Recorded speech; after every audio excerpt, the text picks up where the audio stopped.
Hello students, आज हम आपकी इंग्लिश की क्लास 9 की वर्कशीट नंबर 46 डिस्कस करेंगे। ये आपकी इंग्लिश की बुक बी हाइव के chapter number 5 the snake and the mirror पर बेस्ड है। The snake and the mirror is a narrative story. ये एक नैरेटिव स्टोरी है, एक कहानी है about a bachelor homeopathic doctor. एक बैचलर मीन्स जो अनमैरिड है, जिसकी शादी नहीं हुई है, एक होम्योपैथिक, एक आयुर्वेदिक डॉक्टर है वो। He is telling his friend an incident what happen in his life. वो अपने फ्रेंड को एक इंसिडेंट सुना रहा है, एक स्टोरी सुना रहा है कि उसकी लाइफ में क्या हुआ। Has a snake ever coiled itself around any part of your body. क्या कभी किसी सांप ने, क्वाइल का मतलब होता है गोल गोल लिपट जाना, आपकी बॉडी के किसी पार्ट के साथ लिपटा है। अ फुल ब्लडेड कोबरा, और वो भी एक पूरा बहुत बड़ा full blooded cobra. He began story with one night. उसने अपनी कहानी की शुरुआत एक रात से करी। When he return to his rented room, जब अपने रेंटेड रूम, वो एक किराए के कमरे में रहता था। And he heard the familiar sounds of the rat, और उसे रैट्स की, चूहों की बड़ी ही फेमिलियर आवाज़ें सुनाई पड़ती थी। The room was not electrified, जो कमरा था वो इलेक्ट्रीफाइड नहीं था, वहाँ बिजली नहीं थी, इसीलिए he lighted a kerosene lamp. वो वहाँ पर एक कैरोसिन लैम्प जलाता था। Then it took off his black coat, उसने अपना काला कोट उतारा, वाइट शर्ट उतारी, एंड नॉट सो वाइट, उसकी जो वेस्ट थी, जो उसकी बनियान थी, वो ज़्यादा वाइट नहीं थी, एंड हंग देम अप, और उसे टंगा दिया। उसके बाद हम नेक्स्ट पैराग्राफ पे आते हैं। Later one he could not sleep, बाद में जब वो सो नहीं पाया, later one he could not sleep, बाद में जब वो सो नहीं पाया, ही टुक अ स्ट्रॉल, स्ट्रॉल का मतलब थोड़ा सा टहलना, outside, and came back in front of the mirror, और आकर एक मिरर क्या होता है, शीशा, आईना, उसके सामने वो खड़ा हो गया। ही begin self appreciating himself. Self appreciating मतलब खुद की ही तारीफ करना, अपनी खूबसूरती की। किस चीज़ की तारीफ कर रहा था? ऑफ हिज ब्यूटी, अपनी खूबसूरती की। And making plan for future, और भविष्य के लिए वो क्या बना रहा था? प्लान भी बना रहा था। ही thought of marrying a rich but a fat doctor.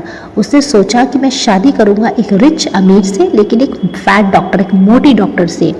who would not be able to catch him, जो उसे पकड़ नहीं पाएगी। if anything ever goes wrong, अगर कुछ वो गलत कर देता है तो वो भागेगा उससे बचकर, तो उसे पकड़ नहीं पाएगी, because she is fat, क्योंकि वो मोटी है। the sounds above had stopped, और जो ऊपर से आवाज़ें आ रही थी चूहों की, वो अचानक से बंद हो गई। and suddenly there was a third sound behind him but he ignored it। उसे एक थर्ड की आवाज़ सुनाई पड़ी। थपाक से कोई चीज़ नीचे गिरती है, जैसे कोई टायर गिरता है, कोई ट्यूब गिरती है ज़मीन पर थप कर, वैसी उसे आवाज़ आई, लेकिन उसने उसे इग्नोर कर दिया। Now he was sitting on a chair, अब एक कुर्सी पे बैठा है। Try to look behind for a reason of the sound, पीछे देख रहा है कि क्यों आवाज़ आई। सडनली अ स्नेक रिगल्ड होते हैं, रेंगते हुए, सरकता हुआ एक स्नेक आया over the back of his chair, उसकी कुर्सी के पीछे से आया, and landed on his shoulder, और आकर उसके कंधे पर बैठ गया। एंड इट रिक्वायर्ड मतलब लपेट लिया उसने खुद को, किसने? स्नेक ने, around his left arm above his elbow, उसकी लेफ्ट हैंड में, जो उसका लेफ्ट है बाजू थी, उसकी जो एल्बो क्या होता है? जो कोहनी है, कोहनी के ऊपर उसने उसे लपेट लिया। In this situation when he was left with no choice, अब उसके पास कोई चॉइस नहीं बची। He realised dawned upon him that he was simply a poor foolish and stupid doctor। अभी तक तो अपनी खूब तारीफें करता था, लेकिन एकदम एक उसके ऊपर उसे एक विचार आया, एक उसके मन में एक विचार आया। क्या विचार आया? कि वो एक पुअर, एक गरीब, एक फुलिश, एक बेवकूफ़ और एक स्टूपिड डॉक्टर है, ये उसके मन में विचार आया। नेक्स्ट पैराग्राफ पे हम आते हैं।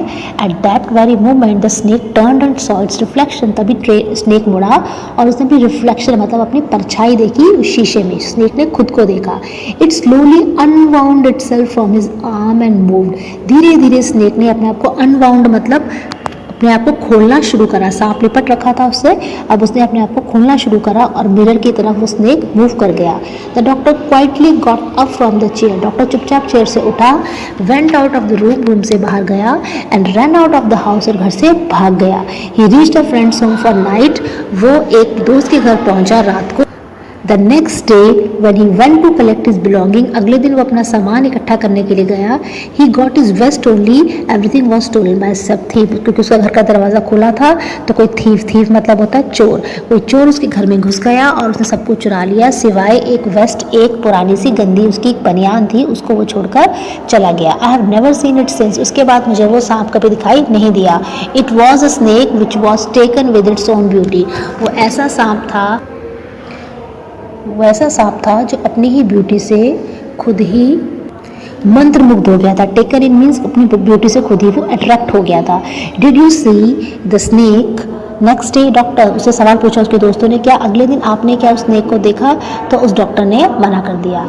Hence the doctor discovers, self discovers, इस तरह से डॉक्टर ने खुद के बारे में बात जानी, सेल्फ डिस्कवर करा, ये बात जानी कि he is when and a foolish man. When का मतलब होता है घमंडी, कि बहुत ज़्यादा घमंडी और बेवकूफ़ इंसान हूँ मैं। It's a moment of crisis, crisis means मुसीबत के समय, which help him realise he is poor foolish and stupid. मुसीबत के समय उसे एहसास हुआ मैं तो एक पुअर, गरीब, फुलिश, बेवकूफ़ और स्टूपिड डॉक्टर ही हूँ। इससे पहले वो खुद को बहुत ज़्यादा क्या समझता था? स्मार्ट समझता था। अब on the basis of your reading of the story answer the following questions. आपको स्टोरी के बेसिस पर इन क्वेश्चंस के आंसर्स देने हैं। First question is why did the narrator light a kerosene lamp?